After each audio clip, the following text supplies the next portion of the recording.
Hey guys, Peter here to tell you about the latest from KK's Priest, The Sinner Rides Again, out September 29th on Napalm Records. The album has 10 tracks, 37 minutes in length, and this is the band's second full-length studio album. They are an international heavy metal band. And when it comes to the album design, I'm a little bit surprised. I thought this record was going to go with a little bit more of a classic approach. Side A, side B, a ballad in the middle. It's not quite the case here. The album definitely has a side A and a side B.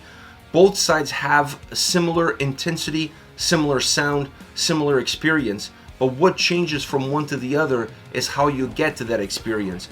The first part of the album is very direct, it's very to the point, it feels very driven, very linear in its movement. The second half of the album allows you to better digest the tracks and therefore better digest the album as a whole. It has different types of intros, the songs have different moods, the songs have different perspectives. You have tracks that start off very slow, finish very slow, and all of these different changes and how the songs are constructed allow them to still put in that driven force, that intensity, that guitar sound that was so well represented in the first half, in the second half, but then put something else around it in order for the songs to feel like they have more to offer. I don't mind this design at all because the bottom line is the main spinal cord of the record doesn't really change regardless of side A or side B. What it changes is the presentation. So I enjoy this design. It allowed me to better digest the record and allow me to feel like this album definitely had a lot more to offer in that second half after giving me everything up front, easy to grab, easy to grasp in that first half. As far as the sound goes, this is a classic heavy metal sounding album. It has a lot of classic heavy metal tributes in it. You look at some of the designs of the songs, you look at some of the elements, some of the atmospheres. These are all things that are well representative of the genre and not necessarily taken from just one single influence. It's an album that sound-wise is really well put together, very well produced, which gives clarity to the sound, it gives clarity to the experience, it allows you to see different layers, different textures, using different experiences, if you will, in order to create always a big volume, big presence, big sounding tracks. This is almost an album that when you listen to it on headphones, it doesn't give it justice. This album needs an auditorium, it needs a stadium. It's a record that has that arena sound to it. It has it with clarity, it has it with definition, but the volume and the presence is definitely there across each and every single song, regardless of the mood being a little bit more intensive or a little bit less intensive. A lot of that obviously comes from the execution of the musicians, but the production behind it definitely enhances that sort of experience. And this is obviously a very guitar-centric record. I don't think anybody came in expecting this album to be bass-driven. This is obviously going to be a guitar-sounding album. The guitars have a lot of life, a lot of energy. They feel really fat, they feel really thick, really big, heavy as well, but always driven. The heaviness never takes away from how driven the guitar sound is. Adding acoustic elements in some of the tracks then obviously changes the perspective. It adds a different layer, it adds a different texture, it adds a different sound experience, makes the album richer all around. And if you're a fan of guitar solos, well, grab a chair because there's a lot of it. Every single track really showcases how talented guitar-wise this album is and how much it has to offer as far as that specific point, as far as that specific experience goes. Now, the other element within the sound that I really enjoyed was the drums. The drums have a very warm experience to them. They're not overpowering, they're not overshadowing, and on an album like this, the focus definitely being on the guitars allows the drums to have a secondary role. Still an important role, but a secondary role where they are a little bit behind the guitar sound and then making the bottom end of the soundscape to feel as fat, as big as the one that's driving it all the way at the top. So I honestly really like the drum sound, the impact that it had in the overall experience, and how well it managed to push the guitars into the forefront and give them the perfect platform in order for them to be able to shine, drive, and have an impact. Vocally, Ripper just rips. What a range on this record. I mean, the range within the songs, the range from song to song, he just puts it all out. It's just vintage. It's just an incredible vocal performance from beginning to end. I like a lot of the add-ons. I like a lot of the the choirs, the humming, the backing vocals, all of those elements added texture. They made the sound, or they made the vocals in this case, feel a lot richer. They made them feel like they had a lot more depth to them. So it was not just about being driven, not just about hitting the high notes or going a little bit lower and showcasing all the tools in your arsenal.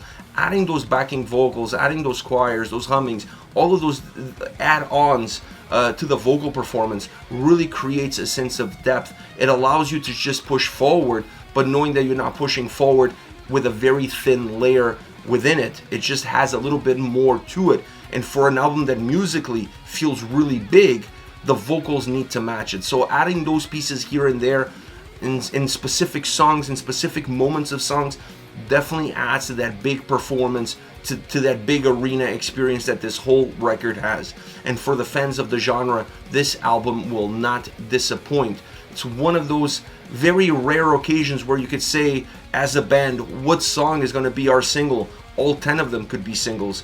All of them have that kind of quality. All of them have a certain individuality to them, but all of them really represent the band well, and they come together perfectly across this entire record.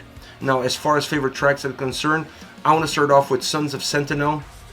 This is the opening track of the album, and once you get over that little bit of an intro that the song has, the guitars kick in, the vocals follow, the song just starts to become really fast, has a lot of intensity, has a lot of movement, and the vocals pick up that same movement. So both musically and vocally, it's a track that just has great forward motion, that just knows where it's going, and it's taking the listener along for a ride. It's a great introduction to the record because it's a pure representation of what this album is. If you look at the way it starts, that short intro, you're going to see longer intros down the line, specifically on side B, but you're still going to see that core DNA of very fast ripping tracks, both musically and vocally, with the guitars taking the charge, the vocals taking the charge. That's going to be the DNA of the album. So this is a song that from the start to how it continues, to how the solo section works, everything about this track is a little bit of a microcosms of what the entire album has in store for the listener. Because of it, it's a great track to start off the experience. Next we have The Sinner Rides Again. I love the fact that this song starts and ends almost like a ballad. Very dark, it has a dark vibe to it, it has a calming dark vibe to it, and that's how it begins and that's how it ends. I love when songs go full circle. Now, in between those two moments, you have a song that still has that power, that drive, that force, musically and vocally, heavy, really heavy on the guitars and drums together, super dynamic vocally. I mean, this track is all over the place. It showcases everything that Tim Ripper Owens has to offer. I love the layers as well. I love the backing vocals. It's a track that just throws everything at you, including the kitchen sink. It's very dynamic musically and as dynamic vocally. It has a great solo section that adds a lot of value, it adds a lot of quality, it adds a lot of excitement and a lot of movement to the track itself. But then once you have that closing, coming back to how the tracks start, it's the perfect way of capturing the essence of the song with these two perfect bookends. Next we have Keeper of the Graves. Now this is, without a shadow of a doubt, my favorite song on the album. I love the storytelling aspect of the track. That to me is what hooks me. The way you tell the story, the way you come across telling that story, using acoustic guitars in order to bring the mood down, in order to create a different mood, a different vibe, almost giving this song a little bit of a Western vibe to it. You could plug this out of this record and use it as a movie score, as a movie soundtrack. It has that essence, it has that sinister experience, not just to the sound, but the way the story is being told. And then the song flourishes, then the song opens up, it becomes really heavy, really driven. All the attributes that we've seen as being the main key focal points of this entire album are included. The chorus connects the track, connects the most vibrant portions of the song with that opening, with that somberness, with that vibe. It has a really well done the chorus of the song is magnificent, because while not necessarily sounding exactly like the way the song opens, it still has the ability to connect the mood to that opening. And then obviously the track also closes the way it starts. It comes everything full circle. It's just a great song. I love the vibe. I love the experience. I love the storytelling aspect. It's a song that in a lot of parts reminds me of King Diamond in terms of how the story is told, how the story is presented, how you're almost are able to close your eyes and envision that story in front of you. And then the music is just the background, is just the soundtrack to the story that's being told. Incredible track from that standpoint. My favorite song on the album because of it. That aspect of telling a story and telling it really well with great music behind it. It's a soft spot for me, and this song definitely delivers.